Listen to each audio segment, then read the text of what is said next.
गांधी जी आदि ने तो बाद में इस परंपरा को पकड़ा। तो उद्देश्य क्या था कि जो अपने बिछड़े हुए भाई हैं इनको गले से लगा लो। अगर तुमने इनका सम्मान न किया, इनको आदर ना किया, अगर व्यक्ति को अपने घर में आदर नहीं मिलता, ध्यान रखिएगा, तो वो घर छोड़ करके जाने को तैयार हो जाता है। हरिद्वार में जाकर के देखना, तुम्हें आधे बाबा जी वही मिलेंगे जो घर से परेशान होकर और लाल कपड़े पहन के वहां पहुंच गए। तो जब व्यक्ति को अपने घर में आदर नहीं मिलता तो वो घर छोड़ करके भागने की योजना बनाता है कि नहीं बनाता है।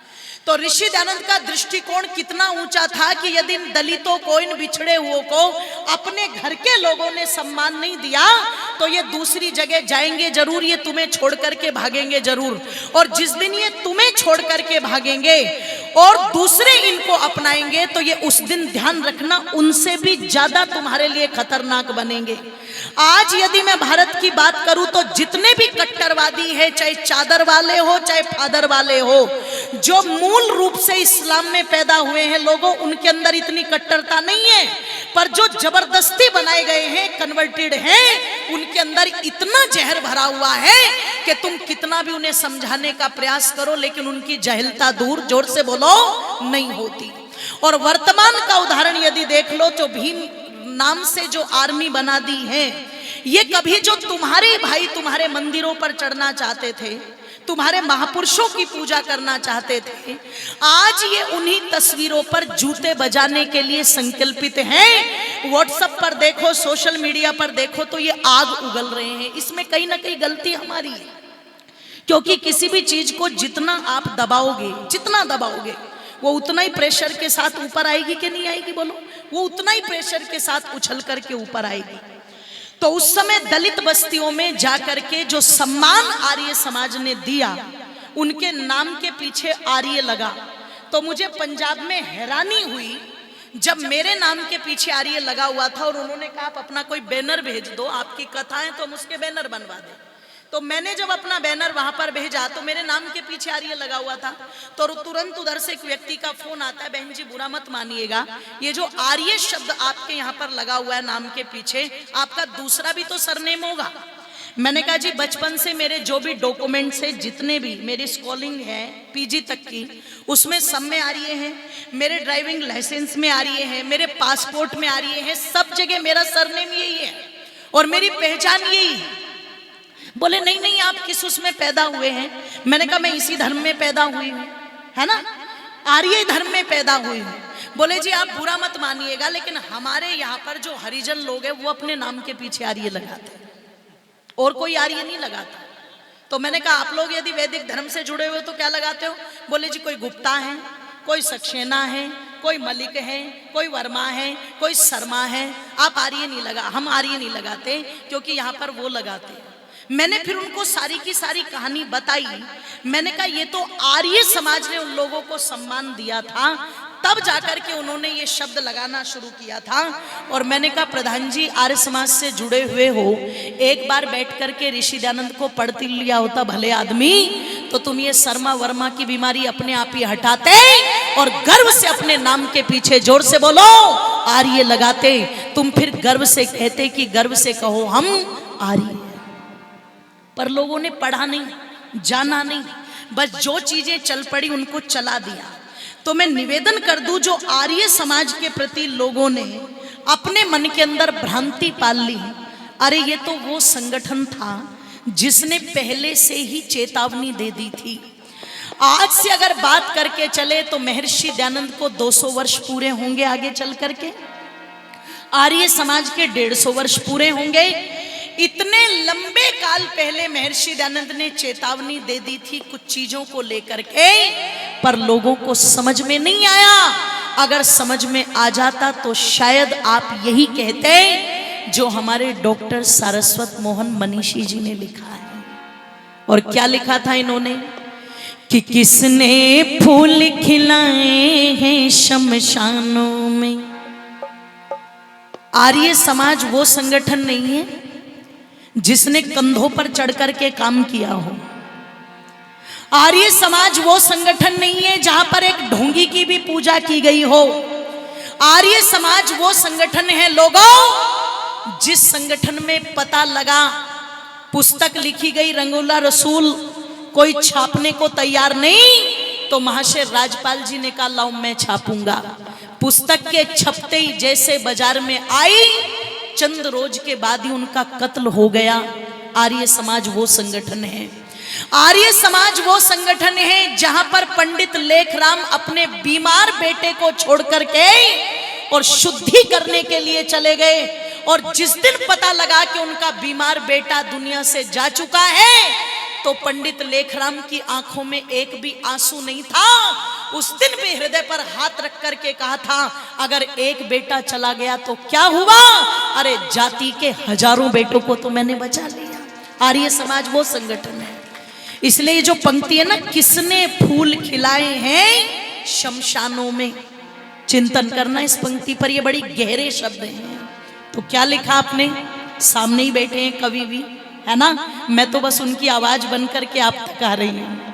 क्या कहा कि किसने फूल खिलाए हैं शमशानों में,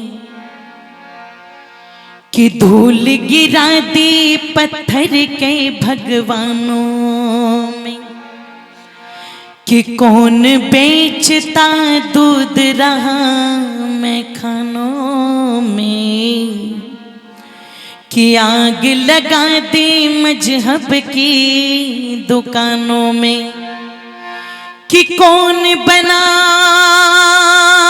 जी कौन बना,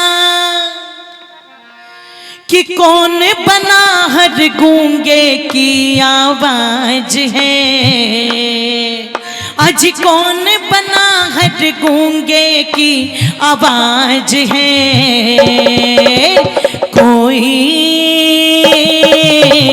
कोई और नहीं वो आर्य समाज है, कोई और नहीं वो आर्य समाज है। तालियां खोल दीजिए दोनों हाथ उठा करके, एक साथ तालियां बजाएंगे सभी के सभी। और या तो यहां बजा लो, नहीं तो टोल टैक्स पर भी बजानी पड़ सकती है तुम्हें, यहां फायदे में रहोगे। तालियां खोल दीजिए।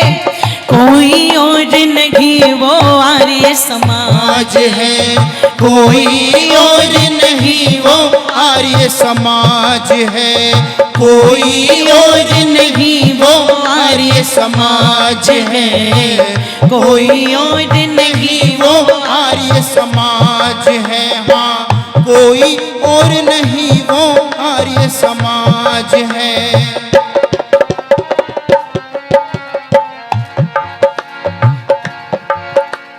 किसने कांटे लेकर सुमन सदा बाटे, किसने कांटे लेकर सुमन सदा बाटे, किसने भारत माता के बंधन काटे, किसने भारत माता के बंधन काटे, किसने दुलराई सबसे पहले हिंदी, किसने दुलराई सबसे पहले हिंदी, किसने कहा कि हिंदी माथे की बिंदी, किसने कहा कि हिंदी माथे की बिंदी, कौन सजाने अजी कौन सजाने, कौन सजाने वाला नूतन साज गए, कोई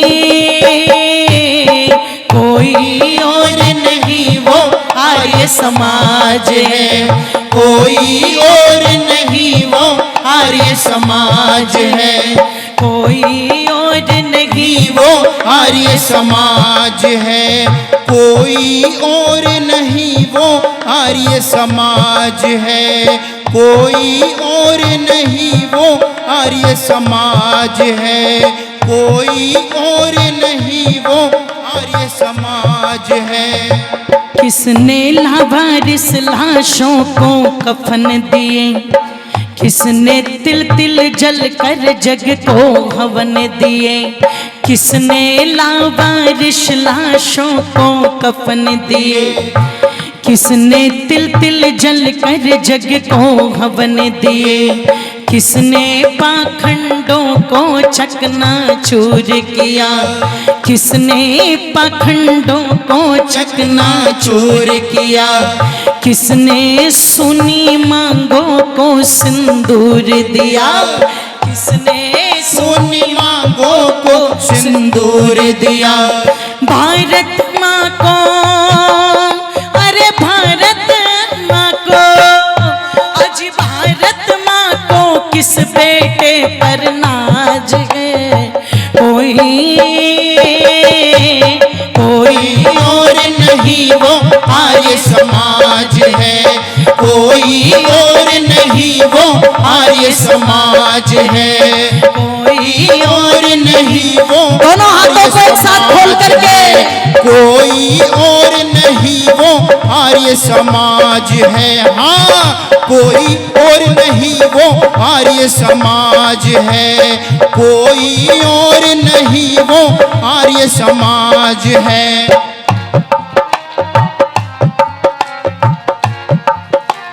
भारत माँ को किस बेटे पर नाज है, एक एक शब्द इतना चुन करके लिखा है पूज्याचार्य जी ने कि उस शब्द पर कहते हैं नमन करने को मन करता है। और क्या लिखते हैं, आगे बड़े ध्यान से सुनिएगा। आग पराई में बोलो था कौन जला, आग पराई में बोलो था कौन जला, जब सारे रुक गए बताओ कौन चला, जब सारे रुक गए बताओ कौन चला। किसने इज्जत से जीने की भाषा दी, किसने इज्जत से जीने की भाषा दी, किसने वेदों की सच्ची परिभाषा दी, किसने वेदों की सच्ची परिभाषा दी। ऊंची से,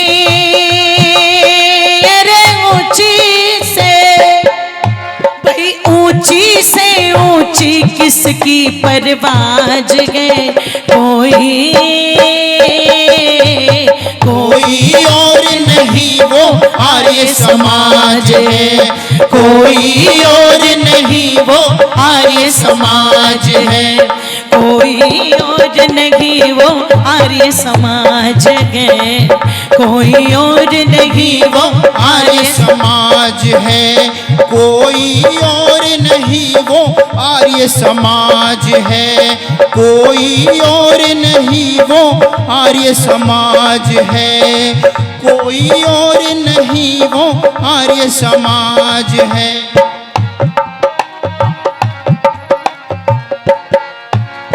किसने धुंध हटाई थी बर्बादी की, किसने धुंध हटाई थी बर्बादी की, किसने टेर लगाई थी आजादी की, किसने टेर लगाई थी आजादी की।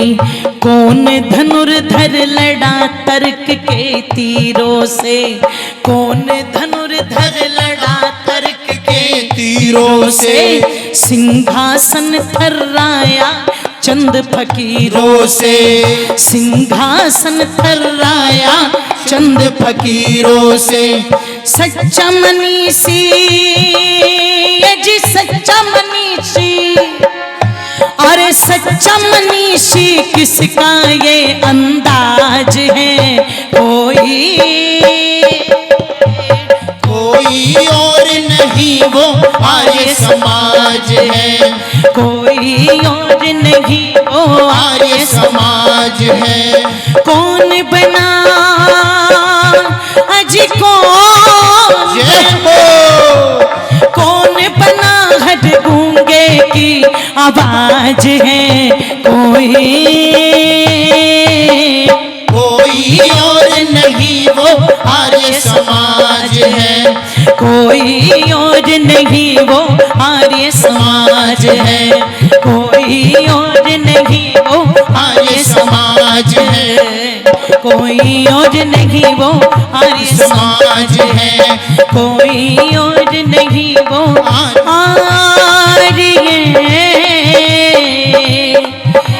समाज। कौन धनुर्धर लड़ा तर्क के तीरों से और सिंहासन थर्राया चंद फकीरों से। ये जो पंक्ति लिखी है हमारे आदरणीय मनीषी जी ने, वो पंक्ति शायद वहां से ली गई है जहां इतिहास के पन्ने चीख चीख करके ये बात कहते हैं। और शायद ये बात उनको बहुत देर से समझ में आई जिन्होंने आजादी का 75वां अमृत महोत्सव मनाया और लाल किले पे उन्हें कमजोर से कमजोर याद आ गए, पर भारत की आजादी की नींव रखने वाले वो 4 सन्यासी याद नहीं आए, जिसमें स्वामी ओमानंद जी महाराज 160 वर्ष के थे, जिसमें स्वामी पूर्णानंद जी महाराज 150 वर्ष के थे, और निवेदन कर दूं जिसमें 110 वर्ष के थे, और जिनमें उनके शिष्य विरजानंद जी उस समय लगभग शायद मेरे ख्याल से 80 से ऊपर की आयु थी, और उस समय सबसे छोटा सन्यासी था इन चारों में, जिसका नाम था महर्षि दयानंद। केवल 33 से 35 वर्ष की आयु थी। इन चारों सन्यासियों ने ही 1857 की क्रांति की, जोर से बोलो, नींव रखी थी। ध्यान रखिएगा, वो भूल गए। वो तो बाद में जब उनको याद दिलाया गया तब याद आया। वो भूल गए कि जब इस भारत देश की आजादी की लड़ाई लड़ी गई तो क्रांतिकारियों के तकियों से या तो ध्यान रखना गीता निकलती थी, श्रीमद् भगवत गीता, या उनके तकियों के नीचे दूसरा जो महत्वपूर्ण ग्रंथ पाया जाता था लोगों, उस ग्रंथ का नाम था सत्यार्थ प्रकाश। जिस सत्यार्थ प्रकाश से स्वदेशी शब्द को लेकर के क्रांतिकारियों के अंदर एक भाव जागा था। इसीलिए कहा जाता है कांग्रेस का इतिहास लिखने वालों ने भी ये संकेत कर दिया, क्योंकि सच्चाई छिप नहीं सकती बनावट के उसूलों से, और खुशबू आ नहीं सकती कभी कागज के फूलों से। उन्होंने भी ये लिख दिया कि जब इस भारत देश को आजाद कराया तो अनुमान है 80 से 85% आजादी दिलाने वालों में अगर सर्वाधिक संख्या किसी की थी तो वो महर्षि दयानंद को मानने वाले लोग आर्य समाजी थे, आर्य समाजियों की। आप विचार करो, एक तरफ 15% लोग और एक तरफ 85% कितना बड़ा योगदान रहा। इसका मतलब चूल्हा चढ़ाया, आग जलाई, तवा रखा, आटा गूंथा, रोटी बना दी, और जब बन गई तो बनी बनाई रोटी फिर ऐसे नीच लोगों के हाथ में सौंप दी जिन्हें न इस मिट्टी से प्यार था न इस संस्कृति से प्यार था। निवेदन कर दूं आप लोगों के सामने, जो हिंदुओं में पैदा होना भी अपना दुर्भाग्य मानते थे। इसका मतलब आर्य समाज के लोगों को लड़ना तो आता है, आजादी लेनी तो आती है, पर उस आजादी के बाद जो राजनीति में हस्तक्षेप आर्यों का होना चाहिए था वो नहीं रहा।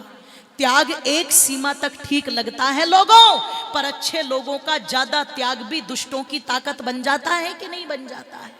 और आज भी आप सोचो कि ये पार्टी आएगी ये हमारा उद्धार करेगी, ये पार्टी आएगी ये हमारा उद्धार करेगी, तो निवेदन आप लोगों के मध्य में कर दूं, अगर तुम इस भारत के अंदर अपने सनातन वैदिक धर्म के सूर्य को उगता हुआ देखना चाहते हो तो तुम्हें किसी ऐसी न ऐसी पार्टी को, ऐसे न ऐसे नेता को भारत के प्रधानमंत्री के सर्वोच्च पद तक पहुंचाना पड़ेगा जो महर्षि दयानंद के अनुसार भारत को बना सके, जो इसे विश्व गुरु बना सके, इसे ध्यान रखना धर्म गुरु बना सके।